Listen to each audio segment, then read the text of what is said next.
மனுஷனோட சரீரத்தில் செல் டேமேஜை குறைக்கவோ இல்லை செல் ரீஜெனரேஷன் சப்போர்ட் பண்ணுற மாதிரியோ எனக்கு தெரிஞ்சு அந்தளவு இல்லை.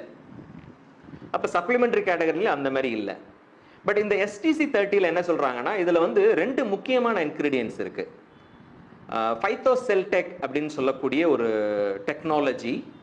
இதில் என்னென்னா, ஆப்பிள் அண்ட் கிரேப்போட ஸ்டெம் செல் எக்ஸ்ட்ராக்ட் பண்ணியிருக்காங்க. ஸ்டெம் செல், ஓகே, இந்த வார்த்தை வந்து இதில் வந்து இன்க்ரீடியண்ட்டாக ஆட் பண்ணியிருக்காங்க. அது மட்டுமே இல்லாமல் இதில் வந்து பில்பெரியோட எக்ஸ்ட்ராக்ட்ஸ். பில்பெரி என்ன, இது வந்து ஹை ஆன்டி ஆக்சிடென்ட்ஸ். பில்பெரி வந்து not only high anti oxidants, இது வந்து anti inflammatory as well as உங்களோட லிப்பிட் லெவல்ஸையும் அதோட ஒர்க்கிங் நல்லாயிருக்கும்.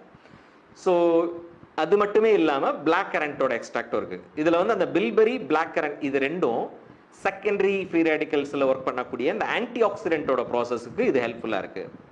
அப்போ இந்த STC30யோட அப்படின்னு கேட்டிங்கன்னா, ஜென்ரலாக ரியாக்ஷன் அப்படிங்கிறது வந்து இந்த ஹெவி மெட்டல்ஸோட கண்டென்ட் இருந்தால் தான் இந்த ட்ரக்குக்கும் அந்த ட்ரக்குக்கும் ரியாக்ட் ஆகும்னு சொல்லுவாங்க மோஸ்ட்லி.